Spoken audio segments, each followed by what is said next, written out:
अस्सलाम वालेकुम नाज़रीन, ज़िंदगी टीवी जी ताज़ा तरीन ख़बरों सां गॾु मां आहियां अबू बकर चन्ना। नाज़रीन, अव्हांखे ख़बर ॾियूं पिया ज़िला नवाबशाह मां, जिते क़ौमी ऐं इंक़लाबी शहर ॾॿائई ज़िंदगी टीवी सां ॻाल्हि ॿोल कई आहे। अचो तव्हांखे ॾेखारियूं। जी अस्सलाम वालेकुम नाज़रीन, जीअं त असीं अॼु मौजूदु आहियूं सिंध जे क़ौमी शाइर ڈٻائي साहिब वटि, उनजी रहाइशगाह ते। अचो त उन्हनि खां पुछूं था त हुननि सां जेतिरो सिंध जी आवाम प्यार करे थी, इन जी वजह छा आहे। वॾी महिरबानी फयाज़, ख़ुशि हुजो ऐं तव्हांखे वेलकम थो चवां पंहिंजे अबाणे ॻोठ में मुंहिंजो ताक़ ते अचण ते। ऐं जेके दोस्त ॾिसनि पिया उन सभिनी खे हक़ मौजूदु आहे जीअं सिंध। तव्हां पुछो त मूंसां तव्हां सम्झो था यानी त माण्हू सिंध जा माण्हू मूंसां प्यारु कनि था, इहा ॻाल्हि वॾी आहे त तव्हां मञो था हिन शइ खे। मुंहिंजे ख़्याल में आउं सिंध जे माण्हुनि सां प्यारु कयां थो ऐं हिकु शाइर जी हैसियत सां लिखां थो पंहिंजे धरती जे माण्हुनि लाइ, धरती लाइ, या स्टेजनि ते धरती जे हक़नि लाइ ॻाल्हायां थो। इहो ई सबबु आहे जो माण्हू एतबार कनि था ऐं उनजे मोट में प्यारु कनि था। सही, सिंध सां एतिरी वफ़ादारी तव्हांजी, ऐं हींअर बि जेको ताज़ो ई मसइलो थियो बेरिया टाउन वारो, उन में बि तव्हांजो जेको किरदारु हुयो सो अहम हुयो। इहा छा वजह आहे एतिरी जेको आहे त तव्हां हर मसइले ते, सिंध वारे हर मसइले ते अॻी सिफ़ में हूंदा आहियो। हा, सिंध जे मसइलनि में आउं कोशिशि कंदो आहियां त अॻी सिफ़ में हुजां। सबबु सिर्फ़ु इहो आहे त आउं सिंध खे पंहिंजी अम्मा थो सम्झां, माउ थो सम्झां, ऐं सिंध खे थिए सिंध सां नियाव त लख वार लुछां थो ऐं पोइ लिखां थो।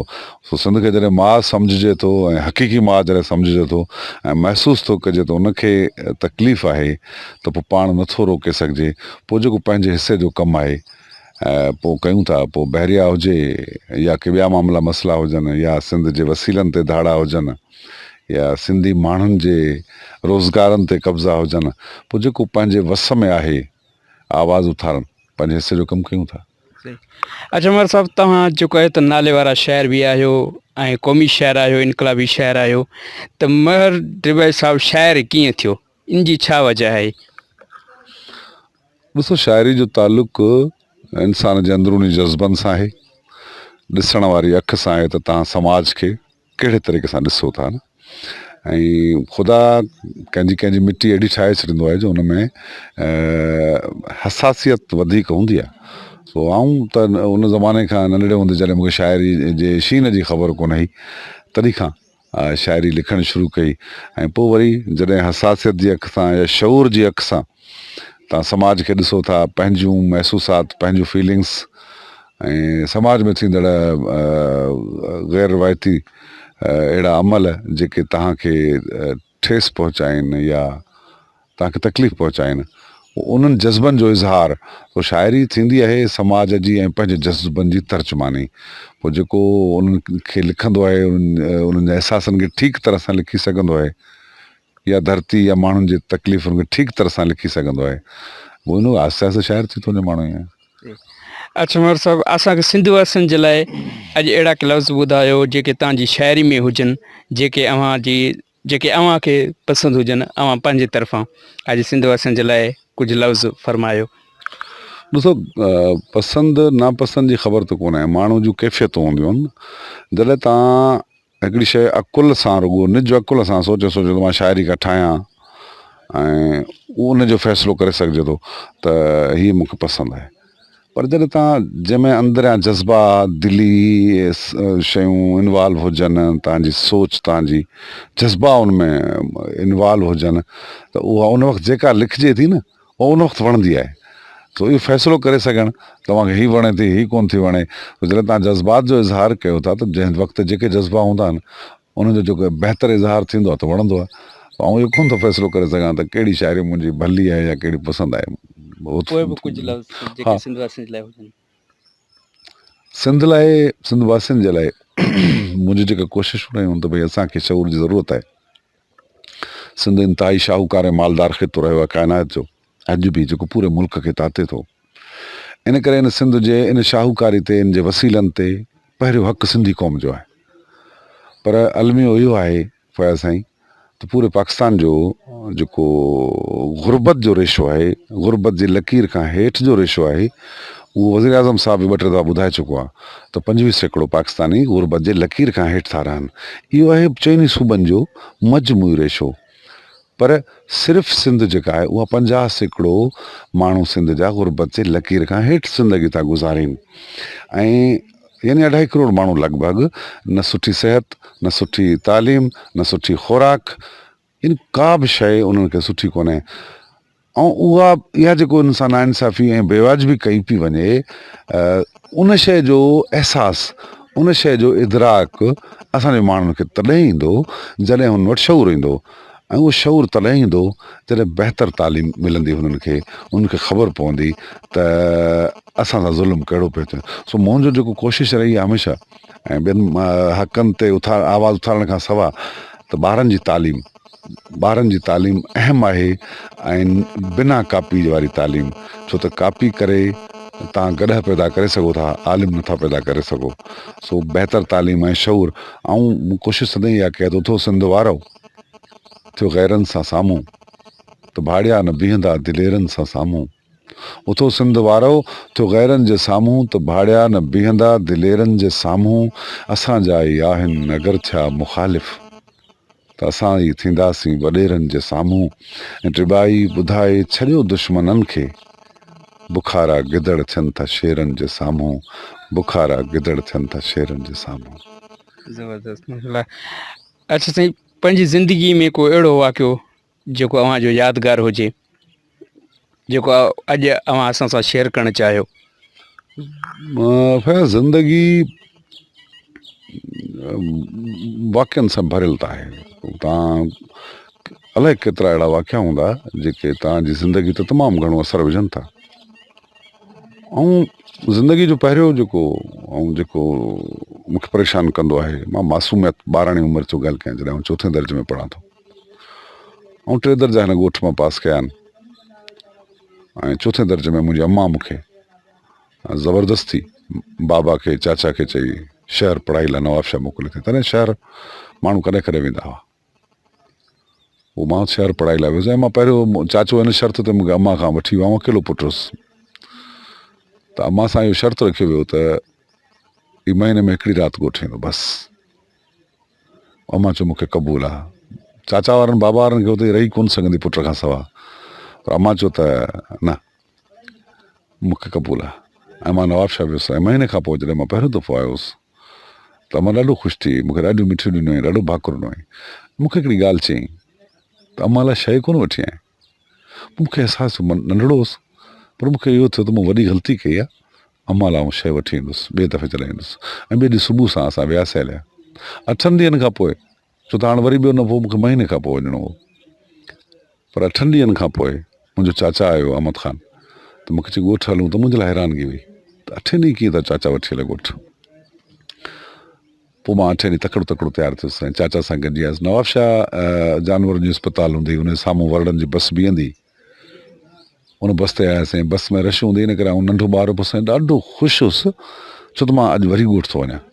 ऐं बस जे छित ते चढ़ी वियुसि. जॾहिं बस जे छित ते चढ़ी वियुसि त मूंखे ॻाल्हि यादि आई त अम्मा मूंखे पोएं दफ़े चयो त मुंहिंजे लाइ शइ कोन वठी आहीं. पोइ बस जे छित तां तकड़ो लथुसि हेठि. साम्हूं सूफ़ ॾिठाम, रेडी वारो सूफ़ रखियो वेठो. उनखां मूं सूफ़ कटराया, मुंहिंजो सूफ़ कट, छो त ॿारहाड़ी जा ॿार हुआसीं ऐं पहिरियों दफ़ो शहरनि जा मसाला खाधासीं, ॾाढा वणिया अथई. सो मूं हुनखे चयो त सूफ़ कट, इन में मसालो बि बुर्क. ऐं मूंखे त अम्मा खे चटपटी शयूं वणंदियूं आहिनि, ऐं मूं हुनखे हिकिड़ो मसालो मूंखे अलॻि विझी बि ॾे. पोइ मूं तकड़ो हुन थैली में विधो फ्रूट, भॼी बस ते चढ़ियुसि.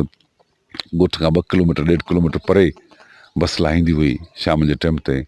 ऐं पोइ चाचा अॻियां हूंदो, ऐं भॼ ऐं ख़ुशीअ में बेकाबू हुजां त अॼु मां वञा पियो घर मां, अम्मा सां वेंदुसि, अम्मा सां सुम्हंदुसि, नंढड़ो हूंदुसि. जॾहिं घर जे गेट ते पहुतोसि त मुंहिंजे घर में रोज हुयो.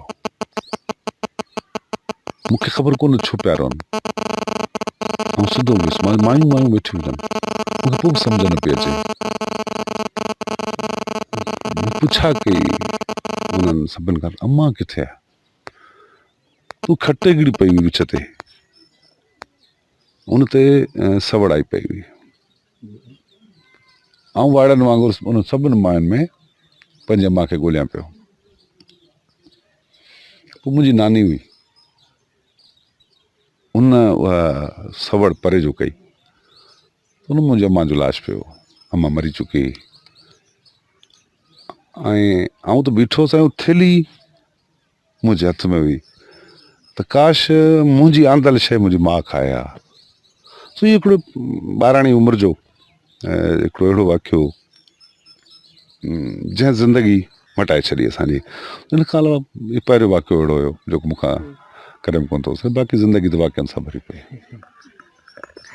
अच्छा वॾे साहिबु, इंतिहाई आम सुवालु आहे त जेको ही विच में अव्हां ते करप्शन जा इल्ज़ाम लॻाया विया, छा था सम्झो त इहा सिंध सां ऐं सिंध वासियुनि सां अव्हां खे मोहबत ऐं सचाई जी सज़ा न पई ॾिनी वञे?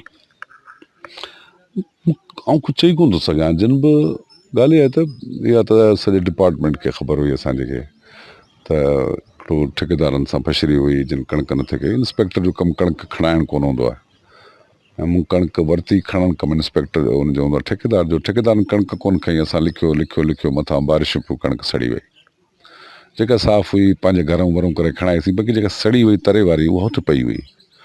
पोइ 17 में खणी वञे हाई कोर्ट मूंखे त सड़ियल कणिक आहे, कंहिं कम जी कोन्हे, जेका सफ़ा अटो थी चुकी ऐं सरेआम पई हुई, रोड जे पासे में पई हुई। हुन कणिक ते आउं माण्हू सुम्हारे वेठो हुउसि 3 साल ताईं। ऐं मूं हाई कोर्ट कई वञी, 17 में हाई कोर्ट कई हुनजे ख़िलाफ़ु, बाबा कारी कणिक आहे जेका 8-9 रुपया बि किलो कोन थो थिए। पोइ इहो मसइलो जंहिंजी उन वक़्तु जॾहिं मुंहिंजे ख़िलाफ़ु उहा हिकिड़े चैनल जी पूरी रिपोर्ट आहे कलाक जी, जंहिंमें उहो क्लियर ॾेखारे थो वञे। उन खां सवाइ उहा अख़बारी DFC जा बयान बि पिया आहिनि जिन चयो त भई सड़ियल कणिक हिन में हिन जो को ॾोह कोन्हे। पर पोइ थी सघे थो त कुझु अहिड़ियूं धुरियूं हुजनि जिन मज़े वठण लाइ त हाणे भला हिनखे फासायोसि।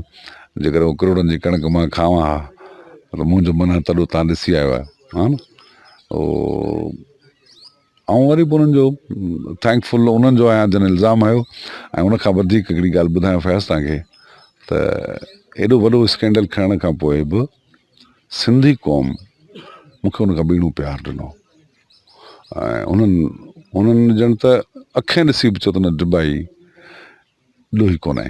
ऐं आउं सम्झां थो त उनखां पोइ मुंहिंजी इज़त में वधीक इज़ाफ़ो थियो आहे। सो जिन धुरनि बि इहो चाहियो हो त हिनखे ख़राबु करिणो आहे या हिनखे रुसवा करिणो आहे, उहे धुरियूं इन अमल खां वॾो अमल बि करे सघनि थियूं, अॼु बि करे सघनि थियूं। ऐं मूं हिकिड़े ॾींहुं बि पंहिंजो कलम ऐं या पंहिंजो कदम या पंहिंजो तकरीर या पंहिंजा लफ़्ज़ धरती जे मामलनि ते हटायो कोन्हनि। बाक़ी जेकॾहिं करोड़ केरु खाईंदो त लिकी त कोन सघंदा न। हे मुंहिंजा कख बि ॾिसी चुको आहियूं, परियां मुंहिंजो घरु आहे ऐं अलाए केॾां विया करोड़ जे मूं खाधा हुजनि हा त वरी बि आऊं उन्हनि धुरनि जो अहसानमंद आहियां जिन इहो हिकिड़ो मौक़ो ॾिनो त जेके मुंहिंजा दोस्त हुया, जेके मूंसां प्यारु कंदड़ हुआ, उहे हिकु पासे थी बीठा ऐं जेके प्यार जी दावा कंदड़ हुआ पर प्यारु कंदा कोन हुआ उहे ॿिए पासे थी बीह रहिया, बल्कि पधरा थी बीह रहिया। छा जी। अच्छा टिॿे साहिबु, लास्ट में जेको आहे त जेके सिंधवासी तव्हां सां मोहबत कनि था ऐं जेके सिंधवासी हींअर तव्हांखे ॾिसनि पिया, उन्हनि जे लाइ हींअर लास्ट में तव्हां कहिड़ो पैगाम ॾींदो, कहिड़ो मैसेज ॾींदो उन्हनि जे लाइ? फैज़ आउं जेको पंहिंजे अख सां ॾिसां थो न त सिंध जंहिं हालत में रहे पई, ॾाढी ॾुखियूं हालतूं आहिनि। बहरिया हुजे, धारी आबादकारी हुजे, पठान हुजे, जेके सिंध ते स्पीड सां तेज़ी सां आबाद थींदा पिया वञनि। ऐं असांजे हिन सिस्टम जे कोताहियुनि जे करे उहे धारियुनि खे शनाख़्ती कार्ड डोमिसाइल ॾिना पिया वञनि, जेके असांजे ईंदड़ नसुलनि जा अॼु जेके बचा ग़रीब माण्हू पढ़ाइनि पिया, उन्हनि जे हक़नि ते कब्ज़ा कंदा था वञनि। सो आउं सिंधी क़ौम खे घटि में घटि हंध हिकंदा मसइला, पर चवंदुसि घटि में घटि एतिरी ॻाल्हि चवंदुसि त हिकु त पंहिंजे बचनि खे पढ़ायो त जे बाशऊर थियनि।